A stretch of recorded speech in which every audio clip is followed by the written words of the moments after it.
예, 하나님의 말씀의 제목은 어린 양의 혼인잔치라는 제목으로 함께 말씀을 나눠보겠습니다. 참, 그 잔치 중에 가장 기쁜 잔치는 어떤 잔치인가요? 바로 혼인잔치입니다.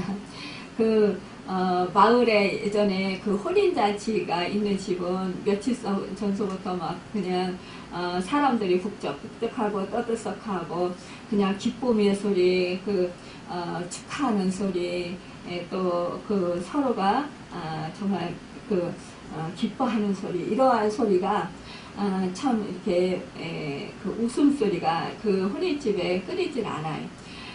그래서 분위기만 봐도 개인이 마음이 들뜨고 개인이 마음이 기뻐지는 거예요. 즐거워지는 거예요. 그냥 옆에서 보고 있는 사람도 즐거워지는 거예요. 이렇게 혼인 잔치가 있으면 원근각처에서 신랑과 신부를 축하해주러 많은 사람들이 그 친척이나 뭐 친지들 또한 이렇게 주변에 아시는 분들 이런 분들이 많이 몰려와요. 이 혼인잔치집에는 이렇게 기쁨과 즐거움이 있고 또 그 신랑 신부를 진심으로 축복해주기 위해서 축하해주기 위해서 그 마음들이 다 열려 있어요. 그러면서 정말 기쁨의 잔치를 하는 것 같습니다. 이 혼인잔치는 모든 것이 풍족한 것 같아요. 그런데 예수님께서 제자들을 데리고 혼인잔치집에 가셨을 때 이 잔치집에 안타깝게도 이 중요한 포도주가 떨어진 사건이 있었습니다. 그때 정말 이 잔치가 흥이 깨지려고 할 때요. 이 고대 근동지방에는 이 혼인잔치가 있으면 밤서부터 혼인잔치를 해요. 밤에서부터. 그러면 밤에서부터 혼인잔치를 하는데 이게 하루에 끝나는 게 아니에요. 우리처럼. 거기는 몇 날 며칠을 두고 하는 거예요. 특히 이제 부잣집인 경우는 더 많은 날을 이제 이렇게 잔치를 하는 거예요. 두고. 그렇기 때문에 이 포도주가 떨어질 수 있는 상황이 될 수도 있다라는 거죠. 왜냐하면 이제 몇 날 며칠을 먹고 마시고 막 즐겁게 그렇게 지내다 보면은 그 손님들이 의외로 많이 왔거나 아니면은 뭐 이 포도주를 많이 즐기는 사람들이 많이 왔을 경우 이게 떨어질 수도 있다라는 거죠. 그러니까 이제 그렇게 떨어지면 잔치집에 포도주가 없으면 흥이 깨진다라는 거죠. 그런데 이럴 때 예수님의 어머니가 예수님께 말씀하시는 거예요. 아유, 저들에게 포도주가 없습니다. 그러니까 이제 예수님께서 여자요. 그게 나와 무슨 상관이 나니까. 그러니까 여기서 여자요. 그러면은 이제 여자요 하니까 부모님한테 어머니한테 여자요 하니까 좀 이상하다. 좀 말 어감이 좀 그렇다. 우리 정서로는 이해하기가 그렇잖아요. 근데 여기 이 나라에서는 그때 당시에는 여자여 이게 존경의 뜻도 된다라는 거예요. 그러니까는 부모에게 하는 그런 말씀이라는 거예요. 내 때가 아직 이르지 아니하였나이다. 그렇게 말씀을 드렸지만 이 예수님의 어머니는 종들에게 예수님이 어떻게 하시든지 예수님의 말씀을 들어라 너희는 이렇게 당부를 하는 거예요. 그런데 이 예수님께서 이제 이게 뭐 아직 사역을 하시기 전이잖아요. 그러니까 이제 이때 아직 내 때가 사역할 때가 아닌데 이러시면서도 그래도 어머니의 말씀에 순종해서 어떻게 했어요? 그 밖에 있는 그 물 항아리 이렇게 중동집에 있는 먼지가 많잖아요. 그러니까는 이렇게 또 샌들 같은 신발을 신는단 말이에요. 그러니까는 그것을 이제 안에 들어갈 때 씻어요. 물로다. 그러니까 물로 먼지를 씻는 그 항아리. 그 항아리에 물을 이제 물통에다가 몇 개 놓고 이렇게 문 앞에다 놓고 거기서 물을 떠서 그거를 이제 물로 씻는데 그 물 항아리 거기에다가 그거에다 가득 물을 채우라고 그러시는 거예요. 예수님이 그 종들에게. 그러니까 그 종들이 물을 가득 채웠잖아요. 근데 그 물을 가득 채웠는데 그 물을 또 떠다가 연희장에게 주라. 그러는 거니까는 그 포도주를 자취하는 사람들한테 주라는 거예요. 손님들에게 퍼다 주라. 근데 이 종들이요, 참, 여기서 불순종하고, 이 세상에 물을 퍼다 주면 우리 그 손님들이 막 화를 내고 그러면 어쩌라고, 우리 보고, 물을 떠다 주라고 그래. 이러면서 불만불평하고 불순종할 수 있잖아요.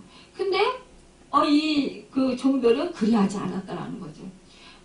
그냥 그 물을 떠다가 그냥 줬단 말이에요. 포도주를 요구하는 사람들한테 그 예수님의 말씀대로. 그랬을 때 그러니까 물을 갖다가 줘서 이 사람들이 포도주인 줄 알고 따를 때 바로 포도주로 변화되는 그런 역사가 있었다는 거죠. 이러니까 이것을 누구는 알더라? 다른 사람들은 다 모르는데 이 물을 떠다 주는 종들은 알더라. 그러니까 얼마나 놀라워. 가장 이렇게 순종하는 사람, 이 사람이 가장 그 예수님의 그 표적과 기사를 제일 먼저 맛볼 수 있다라는 거예요. 영감을 볼 수 있다라는 거예요. 그러니까 이 하인들은 얼마나 놀랐겠어요. 그러면서 막 너무너무 막 그 누구한테 말하기도 그렇고 막 기뻐서 막 펄쩍펄쩍 뛰고 막 그랬을 거 아니에요. 그 벅찬 그 감격과 그 기쁨을 이루 말할 수 없을 거란 말이에요. 그런데 만약에 만약 물을 떠다 줘서 왜 너 포도주 가져오라는데 왜 물을 가져왔어 이러면서 만약에 물이 포도주를 안 변해가지고 그렇다면 이 하인들은 정말 죽살나게 얻어맞을 수도 있는 그런 형편이었지만 그들은 그런 거 개의치 아니하고 예수님의 말씀에 순종했다라는 거예요. 우리가 참 이렇게 믿음 생활하면서 우리도 또한 이렇게 그 하나님의 말씀, 주님의 말씀을 따르려고 보면은 이렇게 그 하인들처럼 매를 맞을 수 있는 상황이 될 수도 있어요. 그런데 그럼에도 불구하고 순종할 때 이 물이 변해서 포도주가 되는 그 기적의 사건을 제일 먼저 맛보고 제일 먼저 그것을 목도하는 축복의 사람들이 된다라는 거죠.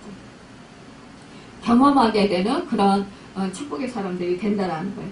그렇기 때문에 그 물이 변해서 포도주가 되었기 때문에 그 혼인잔치는 더욱더 흥이 더해졌다라는 거죠. 그리고 이 하인들이 너무너무 기뻐서 어쩔 줄 몰라하고 막 이제 다른 사람들한테도 뭐 얘기했을지 모르겠어요. 이 제자들도 알았잖아요. 그 제자들도 너무너무 기뻐했을 거예요.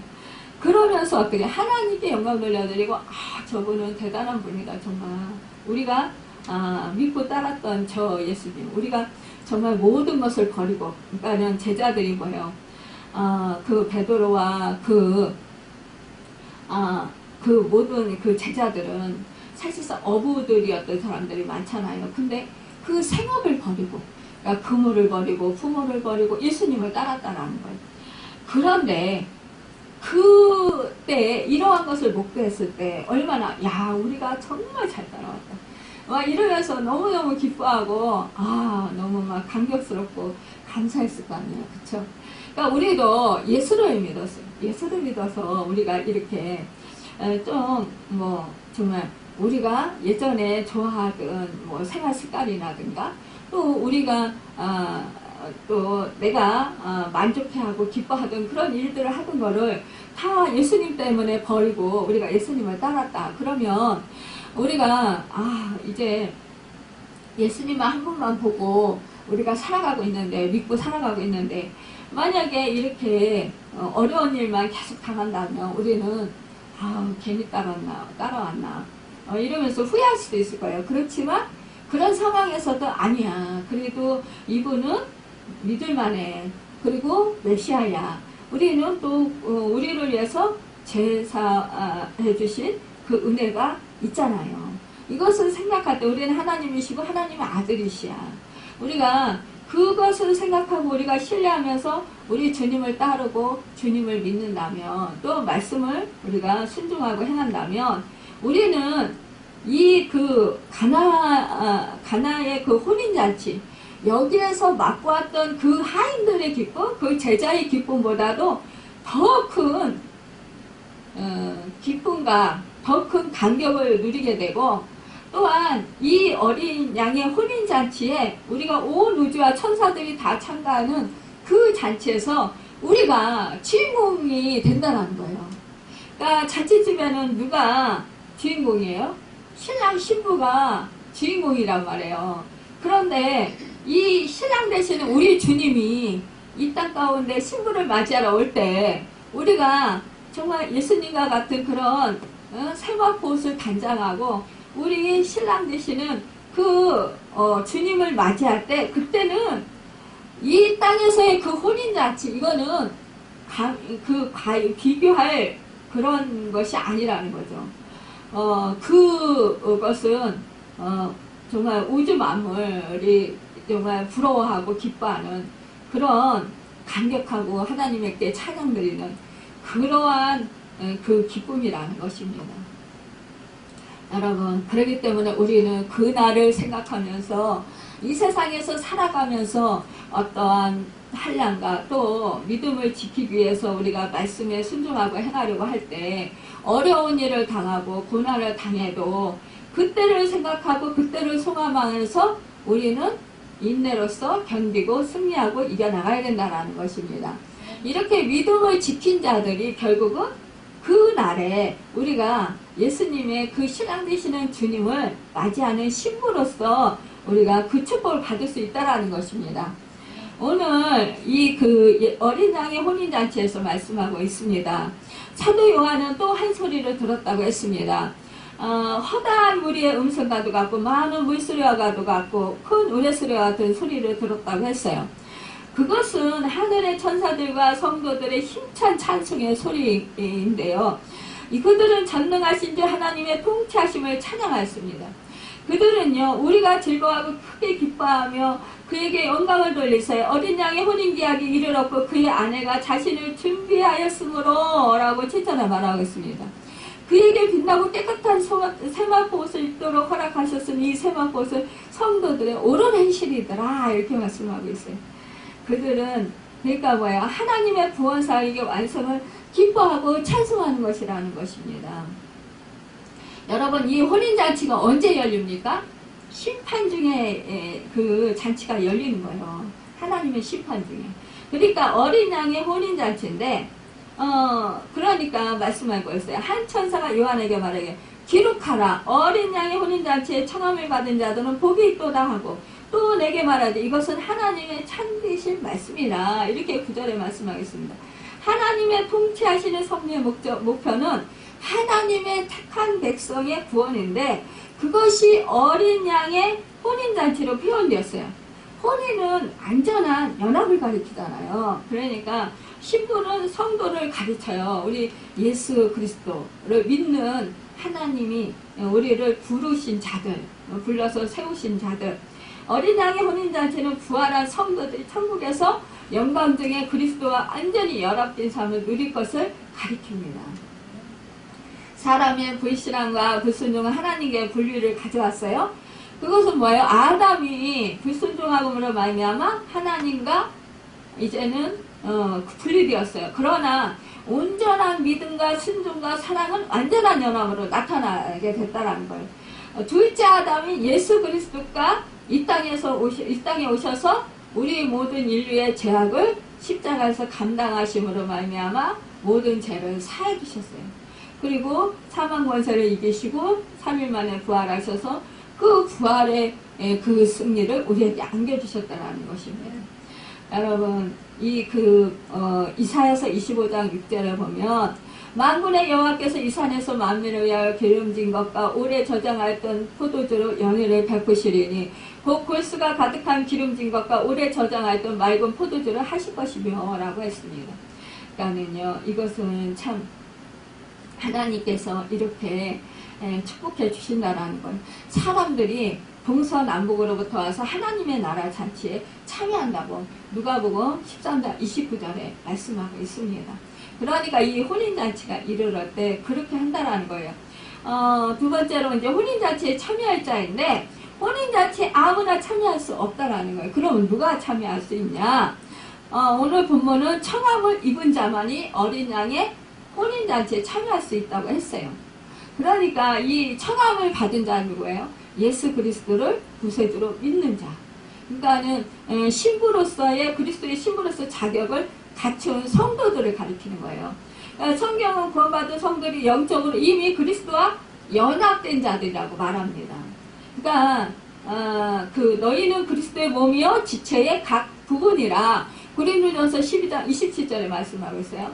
그러나 이 성도들은 아직 연약해서 때때로 육신을 입기 때문에 슬퍼하기도 하고 피곤해하기도 하고 낙심하기도 하고 방황하기도 하고 믿음 생활하면서요. 또 죄를 지키고 우리가 원죄를 우리가 예수 그리스도 믿음으로 말미암아 원죄가 사함 받았지만 그러나 살면서 계속해서 우리가 실수도 하기도 하고 또 죄를 지기도 한다라는 거예요. 그래서 사도 바울이 고린도 후서에서 자신이 교인들을 정결한 처녀로 한 남편이 그리스도께 드리려고 중매한다고 표현하고 있습니다. 그러니까는 참 이 성도들은 지금 혼인을 기다리는 신부와 같다라는 거예요. 근데 신부가 입게 될 옷은 빛나고 깨끗한 세마포 옷이라는 거죠. 여기서 이 세마포는요, 성도들의 의를 말하고 있어요. 그러니까 옳은 행실이라고 번역된 이 원어 다카이 오마타는 의라는 뜻의 단어입니다. 그러니까 성도들에게서 빛나고 깨끗한 세마포가 되는 의는 바로 예수 그리스도의 의예요. 그러니까는 예수 그리스도 바울은 빌립보에서 내가 가진 의는 하나님께로부터 난 의라고 증거했어요. 그러니까 인간의 행위는 불완전하기 때문에 이사야 선지자는 그렇게 말하고 있어요. 무릇 우리는 다 부정한 자 같아서 우리의 의는 다 더러운 것과 같다. 이사야서 64절 6절에 말씀하고 있습니다. 우리가 불법을 행한 자라고 했습니다. 그러니까 우리가 의는 없어요. 그렇지만 우리는 완전히 의인이 되려면 무슨 옷을 입어야 되냐? 예수 그리스도의 의의 옷을 입어야 되는 거예요. 그러니까 오직 예수님께서 주신 의만이 완전하고 영광스럽다라는 것을 말씀하고 있습니다. 근데 이것이 그 의가 말하자면 흰 세마포 옷은 원래 순결을 상징하잖아요. 우리가 예수님을 만났을 때 이미 흰 세마포 옷을 입었어요. 그러니까는 받았어요. 우리가 예수를 믿고 제사함을 받고 구원을 얻는 것. 이것은 바로 예수 그리스도의 의의 옷을 입게 돼서 우리가 의롭다함을 받아서 하나님의 자녀가 되는 거예요. 그러니까 우리가 예수 그리스도의 보혈의 십자가 피로 죄씻음을 받지 아니하면 우리는 예수 그리스도의 의의 옷을 입을 수가 없어요. 그러니까 우리가 하나님께 예배드릴 수 있는 것은 바로 이 흰 세마포 옷을 입었기 때문이라는 거예요. 하나님은 우리의 모든 과거의 허물을 다 씻으시고 죄 없다고 인정해 주셨어요. 그것은 뭐냐? 예수 그리스도의 보배로운 피가 우리 죄를 씻어주셨기 때문입니다. 그래서 우리가 예수 그리스도의 보배로운 피로 죄 씻음을 받지 아니하면 예수 그리스도의 생명을 받을 수도 없고 예수 그리스도의 의의 옷을 입을 수도 없다라는 거예요. 그래서 예수 그리스도의 신부가 될 수도 없다라는 거예요.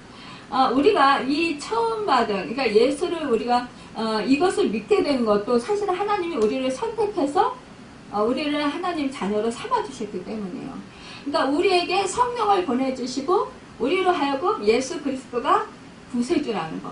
우리의 그 하나님이시고 하나님의 아들이신데 우리의 죄를 사해 주시기 위해서 높은 보좌 버리시고 이 땅 가운데 성령으로 마리아에게 잉태해서 동정녀 마리아에게 잉태해서 나시고 그리고 그 본디오 빌라도의 고난을 받으시고 십자가에서 우리 모든 인류의 영혼들의 죄값을 감당하셨다라는 거죠. 그 피가 우리를 죄 씻음을 받았다. 또 우리 예수님께서 우리가 우리 죄로 인해서 사망을 당해야 되는데 우리 예수님께서 그 지옥에 가시잖아요. 그리고 3일 만에 부활하셔서 이제는 이 땅 가운데서 40일 동안 계시면서 예수님께서 제자들에게 나타나시고 많은 사람들에게 나타나셨다는 거죠.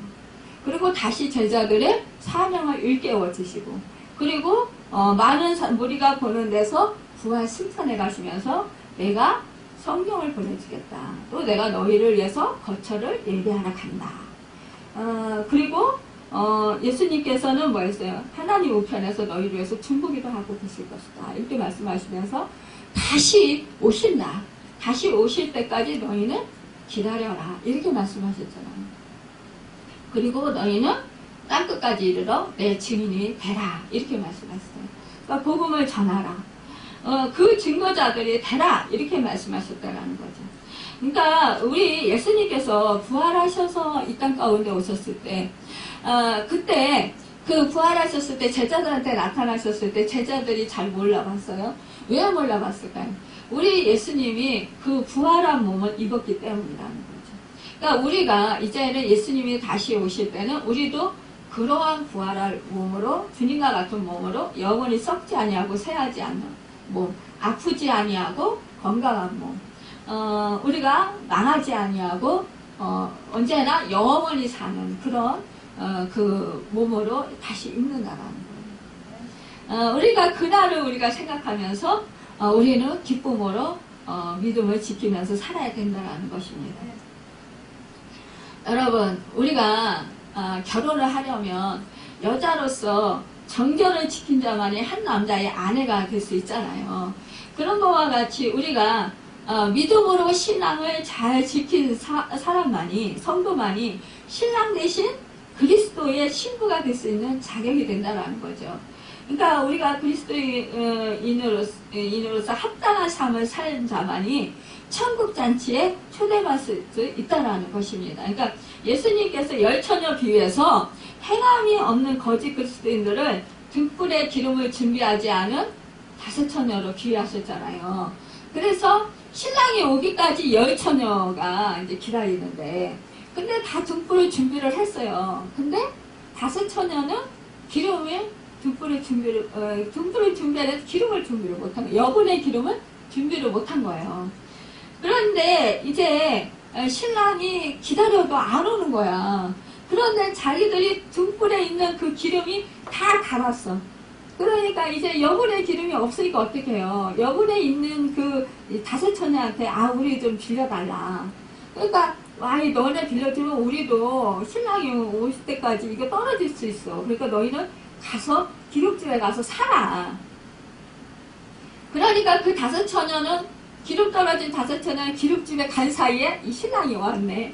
그러면 어떻게 돼요? 이 기름 준비를 못한 사람들 다섯 처녀들은 미련한 처녀라는 거죠. 결국은 기껏 기다렸다가 결국은 이 여분의 기름을 준비를 못해서 결국은 신랑을 맞이하지 못했다는 거예요.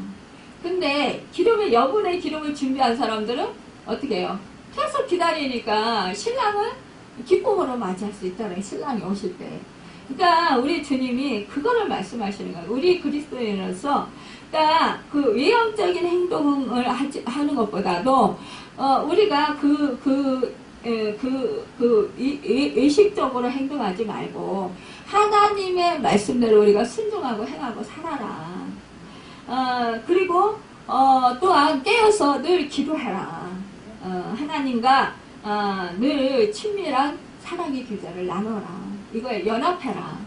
그러니까 너희가 내 안에 있고 내가 너희 안에 있으면 너희는 다시를 많이 맺는다. 그렇지만 우리가 그렇지 아니하면은 어떻게 해요? 내 의로 내가 하고자 하는 대로 하나님의 말씀에 불순종하고 행하면 우리는 주님을 만나기가 어렵다라는 거예요. 그러니까 우리는 언제나 주님과 함께 동행하면서 우리는 육신이 연약하기 때문에 우리가 참 죄성이 계속 있어요. 그리고서 우리가 말씀에 정말 말씀대로 살고자 애쓰지만 육신이 연약해서 그리하지 못할 때가 참 많이 있어요. 그럴 때마다 우리는 어떻게 해요? 부활의 피를 의지해서 우리는 해결하는 거예요. 주님이 십자가 밑에 나와서 주님께 해결을 하고 우리는 다시 성령님을 의지해서 성령님의 도우심으로 성령님이 주시는 능력으로 힘으로 우리가 그 말씀을 순종하고 행하면서 살 수 있고 또한 죄를 짓지 아니하고 살 수 있다는 것입니다. 우리 육신은 연약해서 계속해서 우리는 범죄할 수 있어요. 하지만 우리 안에 주의 성령의 법이 계십니다. 그러니까 성령이 우리와 함께 하시며 예수 그리스도가 생명이 우리와 함께 하신다는 거예요. 그러니까 우리가 날마다 나를 쳐서 복종시키고 그리고 우리는 표대를 향해서 위에서 부르심의 부름을 상을 쫓아서 우리는 계속해서 훈련하면서 절제하면서 전진해가면서 믿음으로 나아가야 되는 거예요. 그럴 때 우리는 더욱더 정말 주님의 신부로서 의의 옷을 입게 되고 아름다운 세마포 옷을 더럽히지 않을 수 있다는 것입니다. 여러분, 예수님께서 말씀하셨습니다. 이제 마지막 때 그때 일어날 징조들을 말씀하셨어요. 근데 오늘 말씀에 보면은 내가 그 발 앞에 엎드려 경배하려 하니 그가 나에게 말하기 나는 너와 및 예수의 증언을 받은 내 형제들과 같이 된 종이니 삼가 그리하지 말고 오직 하나님께 경배하라 이렇게 말씀하고 있습니다. 여러분, 사실상 이제 마지막 때가 오면 주님이 그 심판 때, 그러니까 하나님의 심판 때, 주님이 다시 오실 때는 뭐라 했어요? 우리 주님이 당신 자신도 신랑 되시는 자신도 모른다고 그랬어요. 하나님만이 아신다. 하나님 아버지만이 아신다. 그때를. 그런데 우리가 그 분별할 수 있는 거 뭐예요? 무화과 잎이 연하여지면 그때가 바로 주님이 오실 때다. 그리고 이제는 그 어느 때보다도 이제 그 환란의 때가 극심하다라는 거죠. 마지막 때가 오면은 그때는 어떻게 해야 되냐? 그때는 사람들의 미혹을 받지 않도록 주의해라 이렇게 우리 주님께서 말씀하셨어요. 많은 사람이 내 이름으로서 나는 그리스도라 하여 많은 사람을 미혹하리라. 난리와 난리 소문을 듣겠으나 너희는 상가 두려워하지 말라. 이런 일이 있어야 돼. 아직 끝은 아니니라. 민족이 민족을 나라가 나라를 대적하여 일어나겠고 곳곳에 기근과 지진이 있으리니 이 모든 것은 재난의 시작이니라. 그때 사람들이 너희를 환난에 넘겨주겠으며 너희를 죽이리니 너희가 내 이름 때문에 모든 민족에게 미움을 받으리라. 여러분, 그러니까 우리가 주님의 이름 때문에 주님을 믿는 것 때문에 미움을 받는 거 이상하게 여기지 말아라 이거예요. 이것이 당연한 일이라는 것입니다. 그때에 많은 사람이 실족하게 되어 서로 잡아주고 서로 미워하겠으며 그때에 그러니까 사랑이 식어진다고 그러시는 거예요.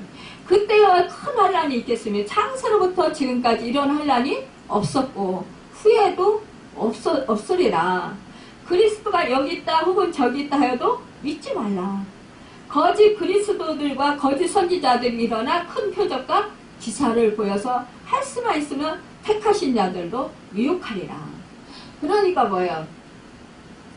그러니까 우리가 막 표적이 일어나고 기사가 일어나면 저 사람은 막 대단한 사람이야. 정말 저 사람은 믿음이 신실한 사람.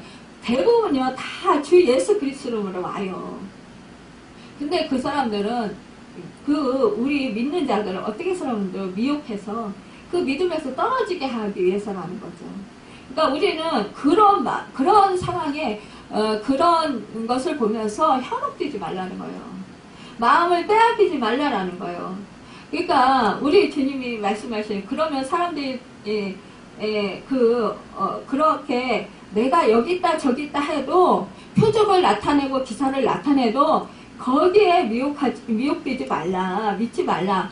번개가 동편에서 나서 서편까지 번쩍임 같이 인자의 그 이마음도 그러하리라 이렇게 말씀하겠어요. 죽음이 있는 곳에 독수리들이 모일 것이니라. 그날 한란 속에 후에 즉시 해가 어두워지며 달이 빛을 내지 아니하며 별들이 하늘에서 떨어지며 하늘의 권능들이 흔들리리라. 그때에 인자의 징조가 하늘에서 보이겠고 그때에 땅의 모든 족속이 통곡하며 그들이 인자가 구름을 타고 능력과 큰 영광으로 오는 것을 보리라. 이렇게 예수님께서 마태복음 24장에서 말씀해 주신 말씀이에요. 여러분, 그렇기 때문에 우리가 마지막 때 이렇게 우리가 좀 더 정말 늘 깨어 있어야 되고 이렇게 환란이 온다 그러면은 두려워할 것이 아니라 우리는 그때 이때 이제 주님이 다시 오실 때가 임박했구나. 그렇기 때문에 더욱더 우리는 깨어 있어야 되겠구나. 더 우리는 세마포옷을 더 단장하고 순결을 지켜야 되겠구나. 정결을 지켜서 신랑 되시는 주님을 잘 만나야 되겠구나. 이렇게 우리는 결단을 해야 된다는 거예요. 다짐을 해야 된다는 것입니다. 그러면서 우리는 믿음을 지켜야 된다는 거예요. 어린 양의 혼인잔치는 우리 그리스도인들이 기대하며 소망하는 궁극적인 삶의 목표인데요. 그렇기 때문에 우리는 교란 속에서도 신앙의 정절을 지키고 어떠한 궁핍과 환난과 어떠한 그 핍박과 박해 속에서도 우리는 언제나 믿음을 지켜야 된다는 것입니다. 여러분, 예수 그리스도는 교회의 희망이 되는 것이에요. 우리 예수 그리스도를 믿는 모든 이들, 하나님께서 부르심을 받은, 하나님께 부르심을 받은 우리 성도들은 다 교회라는 것입니다. 우리 한 사람 한 사람 예수 그리스도를 믿고 그분을 우리 그 주인으로 모신 자들, 이 사람들은 다 예수 그리스도의 신부가 되는 것입니다. 여러분, 마지막 날 신부와 신랑의 최고 영광은 뭐예요? 혼인잔치예요. 그날을 바라보면서 오늘의 핍박과 고난을 이기시기 바랍니다. 그날을 바라보면서 주님과 교회를 섬기시길 바랍니다. 우리 정말 모이기를 패하는 어떤 이들 습관같이 하지 말라고 했어요. 우리 지금 코로나로 인해서 지금 모이기 어렵습니다.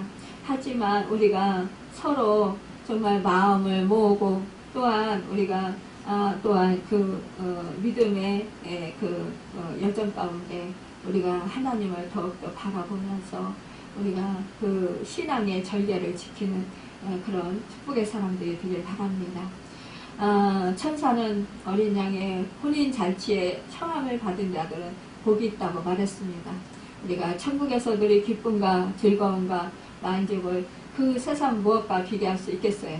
우리가 이제 그때를 생각하면서 정말 늘 어떠한 상황 속에서도 주님을 의지하고 성령님을 의지해서 정말 그 믿음을 잘 지켜서 세마포옷을 정결케 잘 간수를 잘해가지고 그 어린 양의 혼인잔치에 신랑 되시는 우리 주님을 기쁨으로 맞이하는 여러분과 제가 되기를, 우리 모두가 되기를 예수님의 이름으로 축원합니다. 기도하겠습니다.